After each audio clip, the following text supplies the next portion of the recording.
whatever, and then in the end, that's all they want.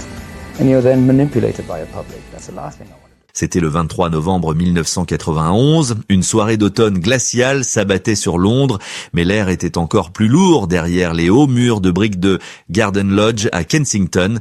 Alors que le monde entier continuait de tourner, une simple feuille de papier allait briser des années de spéculation et figer le cœur de millions de fans. Ce soir-là, Freddie Mercury, l'homme qui avait tenu le monde entier dans le creux de sa main lors du Live Aid, a décidé de ne plus se cacher. À travers un communiqué de presse, aussi bref que brutal, il a prononcé les mots que tout le monde redoutait, mais que personne ne voulait entendre. Il a avoué être atteint du sida. Mais ce qui reste gravé dans l'histoire, ce n'est pas seulement la maladie, c'est le timing terrifiant de cet aveu. Moins de 24 heures après avoir brisé ce silence, le plus grand showman du XXe siècle rendait son dernier souffle. Bonjour et bienvenue sur votre chaîne Icônes et Silence. Aujourd'hui, nous ouvrons le dossier d'une légende qui a vécu dans la lumière mais qui a choisi de mourir dans l'ombre. La question qui nous hante encore aujourd'hui n'est pas de savoir comment il est mort, mais pourquoi il a attendu si longtemps pour dire la vérité.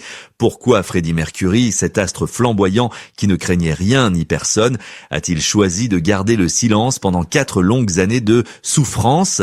Pourquoi avoir enduré les rumeurs cruelles et la traque des paparazzis sans jamais prononcer un mot pour finalement tout avouer alors que la mort attendait déjà au pied de son lit? Ce n'était pas un acte de faiblesse, ni une capitulation tardive.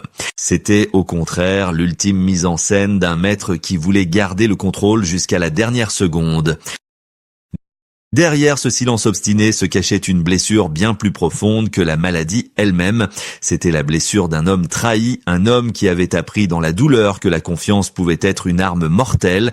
En choisissant de se taire jusqu'à la fin, Freddie Mercury protégeait bien plus que sa réputation. Il protégeait les siens contre ceux qu'il n'a jamais pardonnés. Mais avant de comprendre la tragédie de cette fin solitaire, il nous faut remonter le temps. Il nous faut comprendre comment un enfant timide nommé Farrokh Bulsara est devenu ce roi incontesté de la scène avant que la couronne ne devienne trop lourde à porter. Pour comprendre la chute vertigineuse qui suivra, il nous faut d'abord gravir, marche après marche, l'escalier vers l'Olympe que Freddie Mercury a bâti de ses propres mains. Tout a commencé par une métamorphose. Le timide Farrokh Bulsara, cet enfant déraciné de Zanzibar qui cachait ses dents proéminentes derrière sa main lorsqu'il riait, a dû mourir pour que Freddie Mercury puisse naître. Il ne s'est pas contenté de devenir une star, il s'est inventé un personnage de légende, une créature scénique flamboyante capable de défier toutes les normes de la masculinité et du rock britannique des années 70. Le premier coup de tonnerre a éclaté en 1975 avec Bohemian Rhapsody. Aujourd'hui, c'est un classique intouchable, mais à l'époque, c'était un suicide commercial annoncé. Imaginez l'audace, une chanson de 6 minutes, sans refrain, mélangeant la ballade, l'opéra et le hard rock. Les producteurs de la maison de disques étaient terrifiés. Ils suppliaient le groupe de couper le morceau. Mais Freddie, avec cette arrogance visionnaire qui le caractérisait, a refusé de changer une seule note. Il savait ce que personne d'autre ne voyait. Le public ne voulait pas de la pop facile. Il voulait de la grandeur. Quand la voix de Freddie a imploré « Mama just killed a man », le monde entier a frissonné. Ce n'était plus de la musique, c'était du théâtre pur, une tragédie grecque jouée sur des guitares électriques. Mais Freddie ne voulait pas seulement être entendu, il voulait être vécu. Il a transformé les concerts de Queen en rituels de masse, avec des hymnes comme We Will Rock You ou We Are the Champions. Il a compris avant tout le monde le pouvoir de l'unité. Il ne chantait pas pour la foule, il chantait avec elle. Il dirigeait des océans humains de 100 000 personnes avec la précision d'un chef d'orchestre, faisant de chaque spectateur un membre du groupe. Pourtant, son appétit artistique était insatiable. Vers la fin des années 80, alors que le rock ne lui suffisait plus, il a osé franchir une frontière interdite en se tournant vers l'opéra. Sa rencontre avec la soprano légendaire Montserrat Caballé a donné naissance à l'album Barcelona. Voir cette icône du rock en smoking chantant avec une puissance lyrique dévastatrice aux côtés d'une diva de l'opéra a prouvé au monde que son talent n'avait aucune limite. C'était l'alliance du cuir et du velours, un moment de grâce absolue qui a élevé la musique populaire au rang d'art majeur. L'apothéose de cette ascension fulgurante reste gravée à jamais dans la date du 13 juillet 1985. Ce jour-là, lors du Live Aid au stade de Wembley, Freddie Mercury n'a eu besoin que de 28 minutes pour écrire l'histoire. Il est entré sur scène non pas comme un chanteur, mais comme un empereur romain revenant de campagne. Dès les premières notes au piano, il a hypnotisé 72 000 personnes présentes et près de 2 milliards de téléspectateurs. Chaque geste, chaque regard, chaque note était chargé d'une électricité pure. Il courait, il dansait avec son pied de micro, il jouait avec le public dans un échange vocal devenu mythique. Ce jour-là, il a volé la vedette à tous les géants de la musique présents. Il était intouchable, invincible, baigné dans une gloire qui semblait éternelle. Mais c'est précisément au sommet de cette gloire aveuglante que le vide se fait le plus sentir. Car une fois les projecteurs éteints, une fois que la clameur de Wembley s'est tue, Freddie devait redescendre sur Terre. Et sur Terre, les dieux sont aussi mortels que les autres.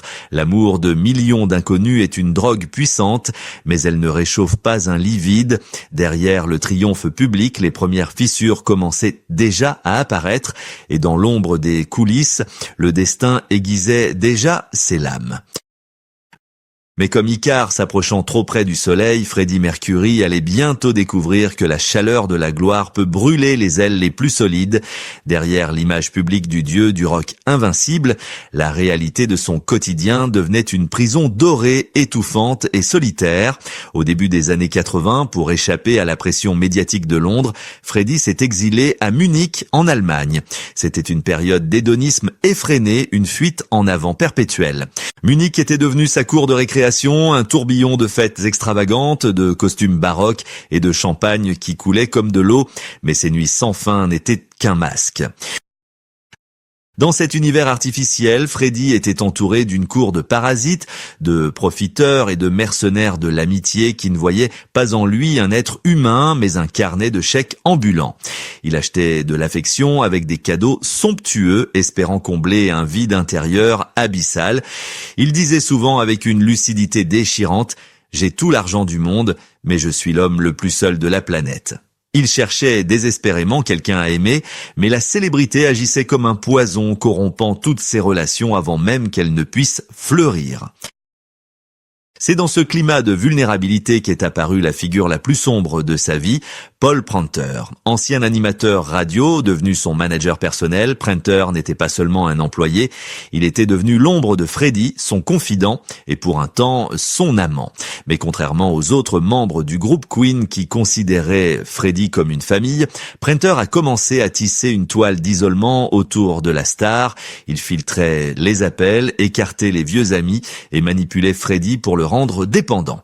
Il était le maître des secrets, celui qui savait tout.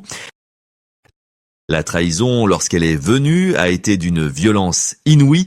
En mai 1987, alors que Freddie se battait déjà en privé contre les premiers symptômes terrifiants de la maladie, Paul Pranter a commis l'irréparable. Pour la somme dérisoire de 32 000 livres, il a vendu son âme et celle de Freddie au tabloïd The Sun. Les révélations étaient sordides. Il a étalé la vie intime de Freddie en première page, dévoilant ses relations et pire encore, affirmant que 2 de ses anciens amants étaient morts du sida. Pour Freddie, ce n'était pas juste un scandale médiatique, c'était un assassinat émotionnel. L'homme à qui il avait ouvert les portes de son intimité l'avait poignardé dans le dos pour une poignée de billets. Cette trahison a brisé quelque chose de fondamental en lui. Freddie a compris avec horreur que sa confiance était devenue une arme braquée contre lui-même. Cet événement a marqué le début de la grande fermeture. Dévasté, humilié et effrayé, Freddie a pris une décision radicale. Il a chassé Pranter de sa vie, mais il a aussi fermé la porte au monde extérieur. C'est à cet instant précis que le silence de 4 ans a commencé. Il a décidé de ne plus jamais laisser personne s'approcher assez près pour le blesser à nouveau. Il s'est replié sur un cercle très restreint de fidèles, érigeant une muraille impénétrable autour de sa vie privée. Mais alors qu'il se barricadait pour se protéger des traîtres humains, un autre ennemi, invisible et biologique, gagnait du terrain dans son corps, préparant le terrain pour l'acte final de cette tragédie moderne. Au printemps 1987, alors que les trahisons humaines avaient déjà fissuré son armure, le destin a porté le coup de grâce. Le diagnostic est tombé comme une sentence irrévocable. Freddie Mercury était atteint du sida. À une époque où cette maladie était synonyme de condamnation à mort et de stigmatisation sociale, Freddie savait qu'il ne pouvait pas rester à Londres. La presse britannique, féroce et intrusive, campait devant sa porte, guettant le moindre signe de faiblesse. Pour trouver un semblant de paix, il a dû fuir. Il a trouvé refuge en Suisse, sur les rives mélancoliques du lac Léman, dans la ville de Montreux. Là-bas, dans son appartement surnommé la Duck House, il passait de longues heures à contempler les cygnes glisser sur l'eau grise, trouvant dans ce paysage silencieux un écho à sa propre solitude. Mais ne vous y trompez pas, Montreux n'était pas un lieu de repos, c'était un champ de bataille. Freddie avait engagé une course contre la montre avec la mort. Au lieu de se retirer, il s'est jeté dans le travail avec une frénésie désespérée. Il savait que son temps était compté et il ne voulait laisser aucune mélodie inachevée. Au Mountain Studio, il répétait sans cesse à ses compagnons de groupe « Écrivez-moi n'importe quoi, je le chanterai, et ensuite je vous laisserai finir ». Son corps s'effondrait, mais sa voix, ce don divin, restait miraculeusement puissante, gagnant même en profondeur et en émotion. L'épisode le plus déchirant de cette période reste l'enregistrement de sa toute dernière chanson, Mother Love, en mai 1991. L'atmosphère dans le studio était lourde. Freddie était si affaibli par la maladie qu'il ne tenait plus debout. Il marchait avec une canne et devait s'asseoir entre chaque prise. Ce jour-là, sentant ses forces l'abandonner, il a demandé un verre de vodka pour se donner du courage. Il a chanté avec une intensité qui a glacé le sang de Brian May, présent à ses côtés. Chaque note était une lutte, chaque mot une victoire sur la douleur. Arrivé au dernier couplet, Freddie s'est arrêté, le souffle court, il a murmuré « Je ne me sens pas très bien, je vais rentrer me reposer, je finirai ça la prochaine fois ». Mais il n'y a jamais eu de prochaine fois. Ce furent les derniers mots qu'il a enregistrés. Cette chanson est restée inachevée, comme une cicatrice éternelle dans l'histoire du rock. Parallèlement à ce combat sonore, il y avait le combat pour l'image. Le tournage du clip These Are the Days of Our Lives est le témoignage visuel de son agonie. Devant la caméra, Freddie n'était plus que l'ombre de lui-même. Son corps était si frêle qu'il a dû porter un gilet large illustré de chats offert par sa costumière pour dissimuler sa maigreur squelettique. Il a fallu des heures de maquillage pour couvrir les lésions du sarcome de Kaposi sur sa peau. Le réalisateur a choisi de filmer en noir et blanc, non par style, mais par nécessité, pour atténuer la pâleur fantomatique de son visage. Pourtant, dans un dernier sursaut de grâce, Freddie a regardé l'objectif, a souri et a murmuré « I still love you ». Ce n'était pas du jeu d'acteur, c'était un adieu. À l'automne 1991, sentant que la fin était imminente, Freddie a quitté Montreux pour retourner à Londres. Il a pris alors la décision la plus courageuse de sa vie. Il a décidé d'arrêter tous ses traitements médicaux qui le maintenaient en vie artificiellement, ne gardant que les antidouleurs pour apaiser ses souffrances. Il a choisi de regarder la mort en face, sans bouclier. Il a précipité la fin pour ne plus subir l'humiliation de la déchéance. Dans le silence feutré de sa chambre à Garden Lodge, entouré de ses chats et de ses souvenirs, le compte à rebours final avait commencé, nous menant inexorablement vers ces 24 dernières heures de vérité. Nous voici donc arrivés au seuil de l'ultime vérité, à la réponse brutale de la question qui hante cette histoire. Pourquoi attendre la toute fin? Pourquoi ce silence obstiné? Le 23 novembre 1991, l'atmosphère à Garden Lodge était suffocante. Dehors, une meute de paparazzi et de journalistes campaient jour et nuit devant les hauts murs de briques, tels des vautours attendant que leur proie rende l'âme. Ils voulaient l'image du monstre, ils voulaient le spectacle de la déchéance. Mais Freddie Mercury, même cloué sur son lit de mort, aveugle et à peine conscient, avait décidé de rester le maître du jeu jusqu'à la dernière seconde. Vers 20h ce soir-là, il a convoqué son manager et exécuteur testamentaire, Jim Beach. Dans un dernier souffle de lucidité, il a validé les mots qui allaient faire le tour de la planète. Le communiqué officiel est tombé comme un coup près. Je souhaite confirmer que j'ai été testé séropositif et que j'ai le sida. J'ai jugé correct de garder cette information privée jusqu'à ce jour pour protéger la vie privée de ceux qui m'entourent. Relisez bien cette phrase. Protéger ceux qui m'entourent. C'était sa réponse cinglante à Paul Prenter, à la presse à scandale du groupe Murdoch et à une industrie qu'il avait souvent traitée comme un produit. En gardant le silence pendant 4 longues années, Freddie a privé ses prédateurs du feuilleton quotidien de son agonie. Il a refusé d'être la victime du sida à la une des journaux pendant des années. Il ne leur a laissé que 24 heures. C'était un coup de génie stratégique. En ne révélant la vérité qu'à la veille de sa mort, il s'est assuré que le monde n'aurait pas le temps de le prendre en pitié. Il a forcé l'histoire à se concentrer sur son œuvre et non sur sa maladie. Une fois ce fardeau déposé, une étrange sérénité a envahi la chambre. Comme s'il avait retenu son souffle pendant 4 ans, simplement pour délivrer ce message, Freddie pouvait enfin lâcher prise. Son corps, qui luttait avec une ténacité surhumaine, a compris que le spectacle était terminé. Le lendemain, le 24 novembre 1991, un dimanche gris et froid s'est levé sur Londres.